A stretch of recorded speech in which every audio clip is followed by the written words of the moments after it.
In this video, I'm going to document how I come up with program design. Maybe it's lesson planning, because there are things that we learn in martial arts that has a methodology, and it's not just walking in the class and whatever the coach, who might be me, is just coming up with on the fly. Now in the beginning, I did do that. I just came up with whatever was on my mind and taught that. But as my school continued to grow, I had to be more intentional about how to deliver programming. And programming itself is actually a really important thing to understand, just like how a computer is. And I mentioned it in a previous video. I used to be a professional in the computer world. If you program a computer, you let it know what you'd like it to do, and it provides a skill and a capability. So it requires a sequence of things, so that way it creates skill, capability, just like I was mentioning. Now for a program, like an athletic program or sports program, in this case I'm going to talk about Brazilian Jiu-Jitsu, and it can apply to any other martial art, but I'm just going to use Jiu-Jitsu as the means to talk about it, so that way there is well, mainly I'm doing it because I've been teaching Jiu-Jitsu primarily in the last few months. So let's get into that. So one of the first things that you hear is the 10,000 rep rule.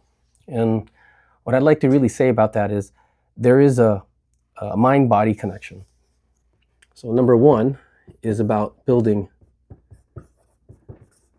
mind-body connection. Mind-body connection. And if you're into vocabulary words, this would be neural pathways.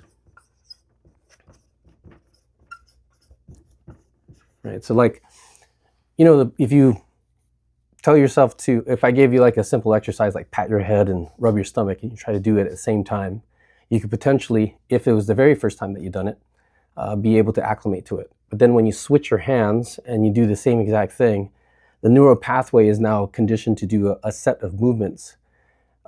If you don't do it enough, or you don't create enough repetitions, then the ability to switch its context from a neural pathway perspective, it's going to seem confusing, right?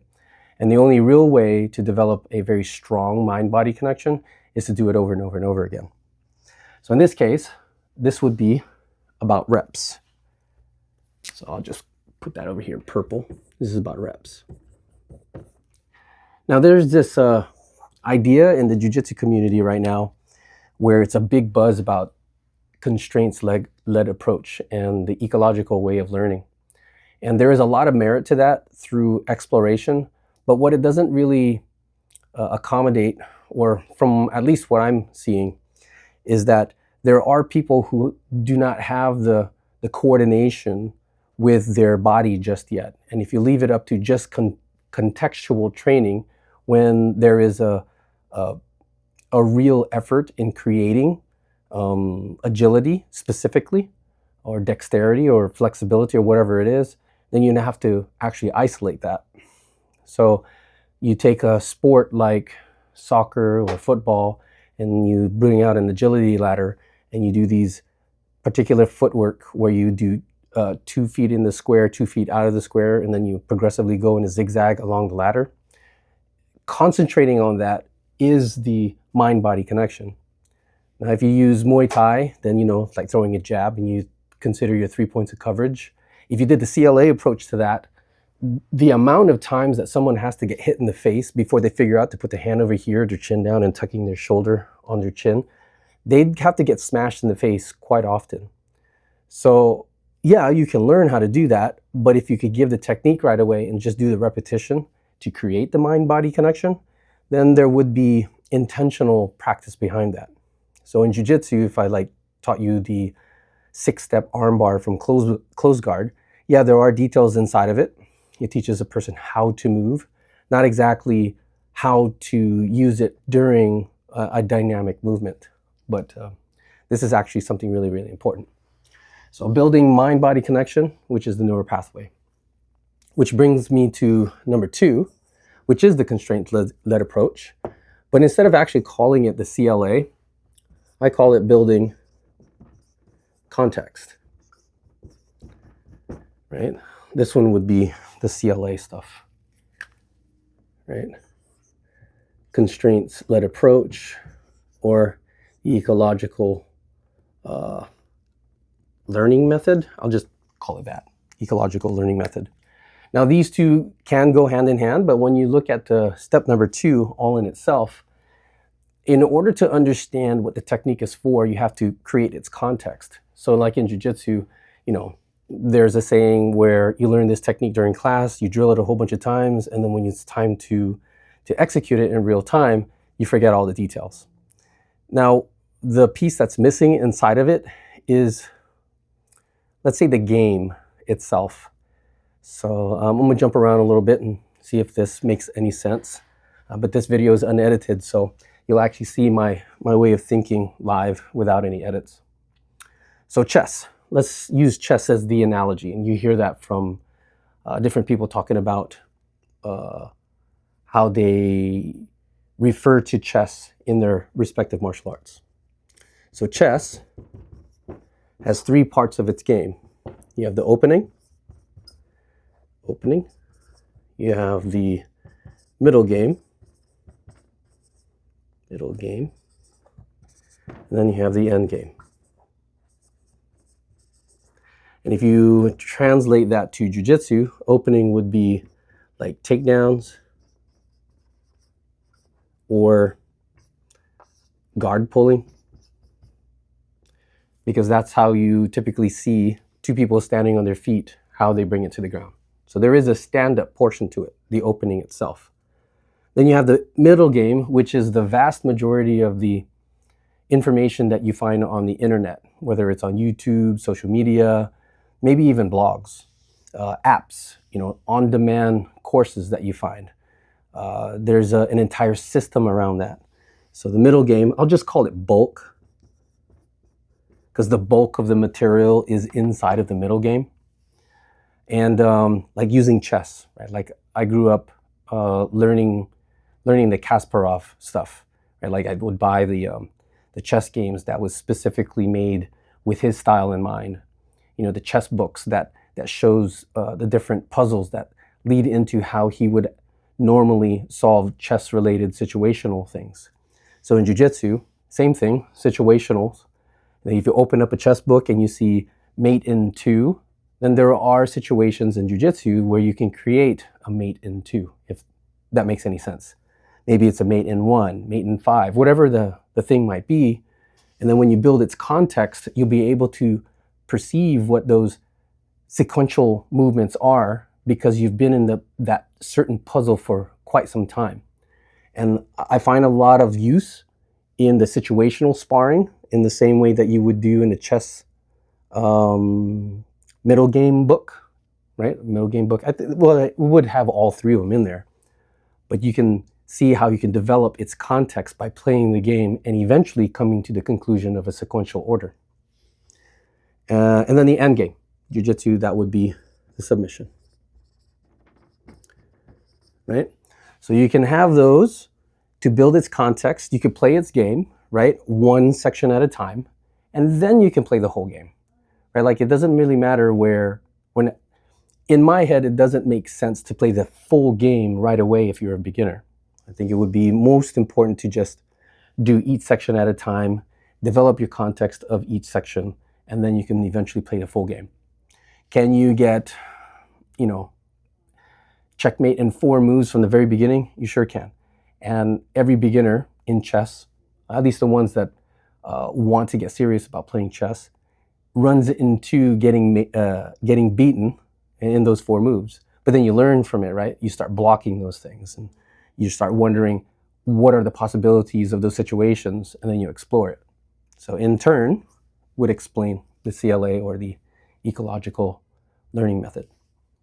Which brings us to the third one. This one will be building awareness.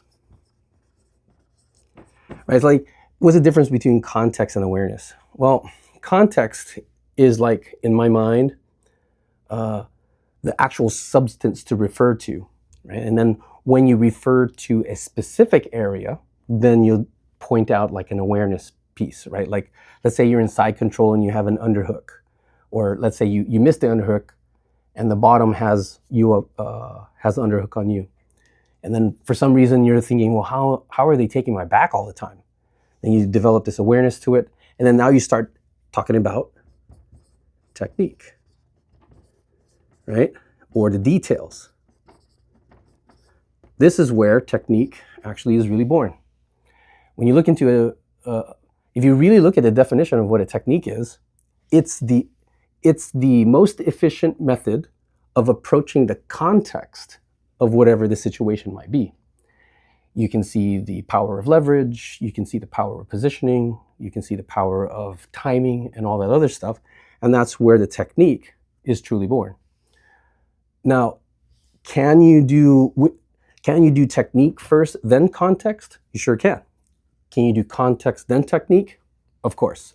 So I would say that the sequence between 2 and 3 now becomes, let me use a different color here. This becomes, I'll just write it like this, interchangeable, with terrible handwriting. Interchangeable, right? So you can do either one first. And it really depends on what kind of learner you are. Are you the one who wants to explore first, then get details later? Or maybe you're a person who wants the detail and technique first so you can try it within the context. I would say either one is a really great start.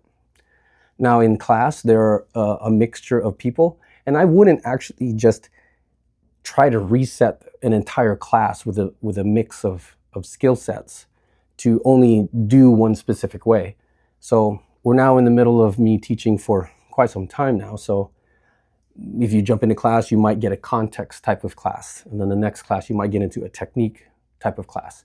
But you'll have both in one specific class, so that way you can build skill and capability. So those are the first 3. And then eventually, I'm not sure if you can see this, but I'll just use this little tiny area right here. Let's do this. Little tiny area. This will be part 4, because I'm running out of room. So part 4, really small. Use the delta, right? The change. What are you seeing that people are doing, or maybe even yourself? What are you seeing inside of that change as you're deploying this? And then you create the actual program design around that. The program.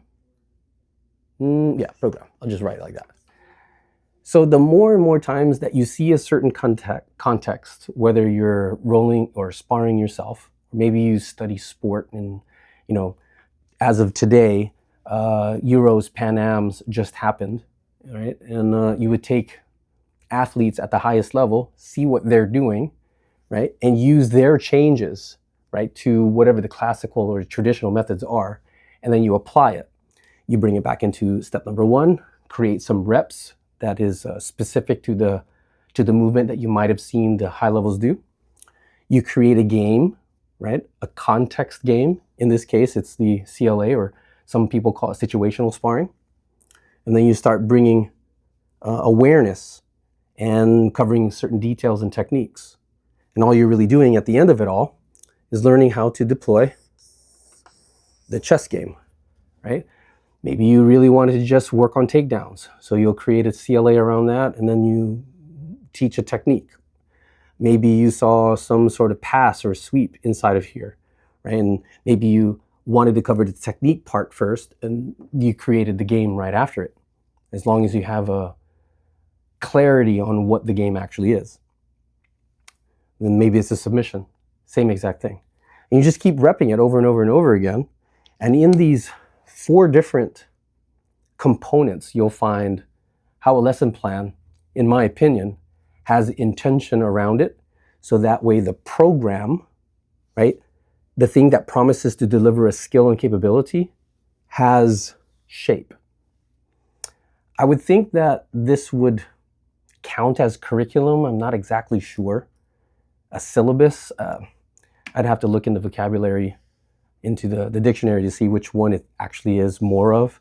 But in process on how I create the program itself, and in turn chunk that into the smaller things like lesson plans is how I actually deliver skills and capability. I think that'll do it for the video. Thanks for watching.